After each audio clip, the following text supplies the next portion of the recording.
18th African Fine Coffee Conference and Exhibition from February, that is next year 2020. And we want to have a discussion in regards to matters fine coffee in the country. I'm joined by Samuel Kamau, who is the Executive Director at the Africa Fine Coffees Association, and Professor Joseph Kiea from the Office of President Coffee Subsector Implementation Committee. Gentlemen, welcome to Business Today. Thank you.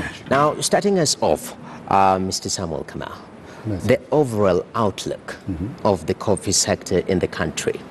Where do we stand? Because the information that we're getting as per now, a lot of coffee farmers are concerned compared to the 80s and 70s. We're performing generally better to today. What do you have to say?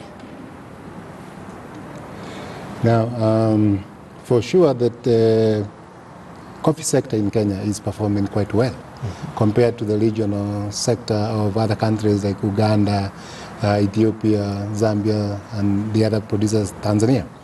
However, we know that there are some challenges that we need to overcome, and we are keen to look at the opportunities to exploit these opportunities. All right. So relatively in the East African region, we're doing quite okay. Very true. Professor, this particular issue of, having the highest quality of coffee. Kenya, we are known to produce very high quality tea, high quality coffee, and there is the finest of the finest. You call it specialty coffee. What is that?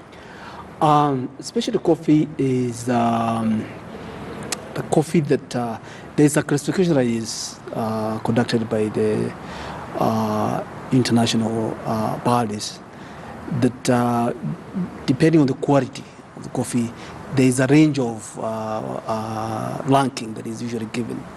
And I think any coffee above 86% is considered a specialty. The most fundamental thing that I think I'd like to highlight is that, if I can put it more succinctly and more dramatic, is that we are producing Mercedes, but we are marketing as a tuk-tuk. There's a disconnect. It's a disconnect. And the whole idea of having Africa conference here is actually really trying to get this marketing. We need to take our coffee back. In the 1980s, as you rightly stated, we had what we used to call the coffee board. We used to market our coffee.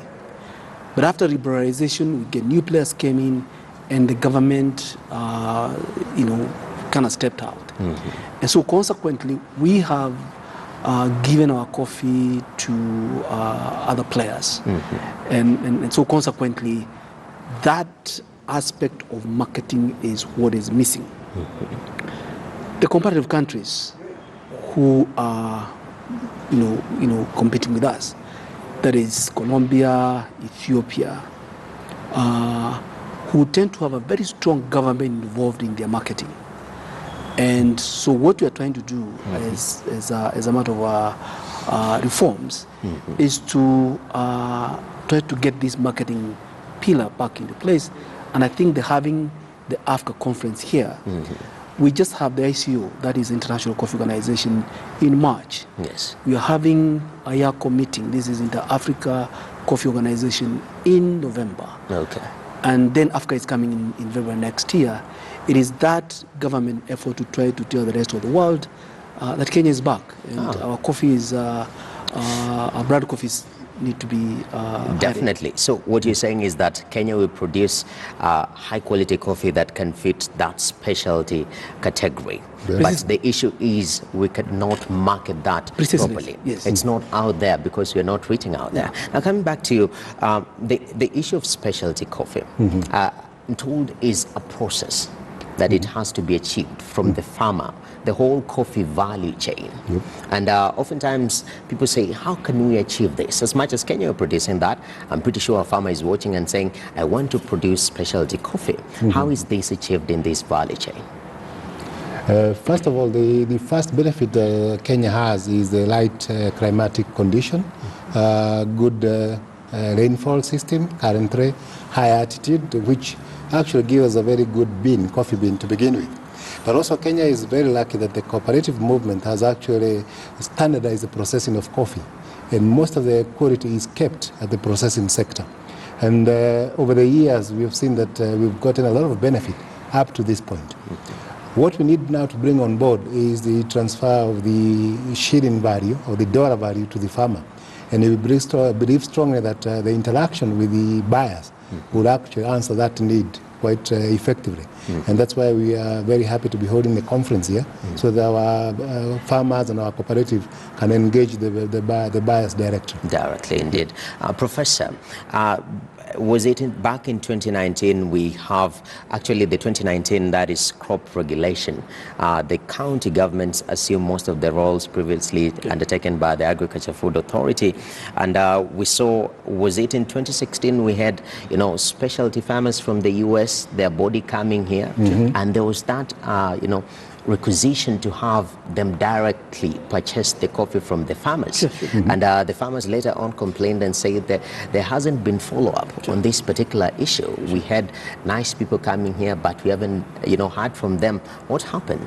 Okay, let me very quickly contextualize this. What happened is that, and actually the paradox is that, notwithstanding these premium prices, because the Kenyan coffee fetch a premium price in the global market, the production of coffee in Kenya has been going down. And it's on that basis the president appointed my committee as a task force initially to do a value chain analysis, what is actually the problem.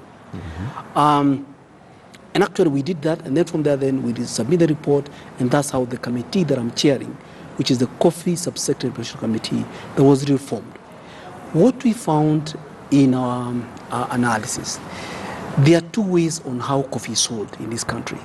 There is the direct sale, which is considered about 5%, and also 95% go to the auctions. We found that, or the recommendation we made, it would be better off to expand the direct sale, because basically what happened, we found farmers who are selling directly, they were making more money than people are going to the auctions. But obviously that could not be done without a legal framework. So we started doing the legal framework, and you rightly stated, with the support of the government, we have just gazetted the coffee general regulations, and that provide for that direct sales. So the reason why the farmers were complaining is that there was no legal framework. The previous legal framework didn't allow or didn't facilitate the direct sale. But it's a very, very important component in the sense that direct sales have demonstrated that the farmers who do that tend to make more money than the farmers who go through the auction. Yes, so we had suggested that, although it might take a little bit more time, we thought we can hit like 30% of our coffee can be sold directly, would be quite appropriate.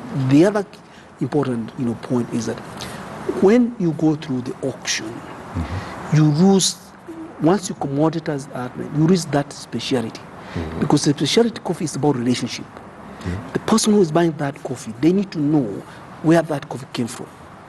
Not necessarily, and the price is actually determined by those relations. So we were of the opinion that we need to encourage again, meeting that what Africa is bringing in, is bringing these buyers, these roasters into the country, and they're able now to create those direct relationships with the actual farmers. And that's where the direct sale starts. Definitely. And maybe closing it off, Rush, there's the theme of the conference that's coming up in 2020, specialty coffee, next frontier. That's quite catchy. And before that particular conference approaches, why this theme and what are you aiming to achieve in general? The first aspect is to demonstrate that Kenya is not actually getting the full engagement with the specialty buyers across the world. We have concentrated over the years with the European buyers, neglecting the Australian, the Japanese, the Koreans. We have also not looked at the opportunities offered by the Middle East. So we are looking at where next is the next market we're going to create. The American exports, the American market is growing, but we have even bigger opportunity of engaging the bigger specialty movement. The Koreans are actually one of the fastest growing specialty market in the world. But most importantly for us is to take the opportunity to demystify how to get into this market. Okay. They exist somewhere so far away. We need to bring them home. We need to discuss how to engage them and make sure that the farmer is able to articulate his value and his coffee to the world. All right. Thank you very much, Samuel Kamau, Thank you. Executive Director, Africa Fine Coffees Association, and Professor Joseph Kiena from the Office of the President, Coffee Subsector Implementation Committee.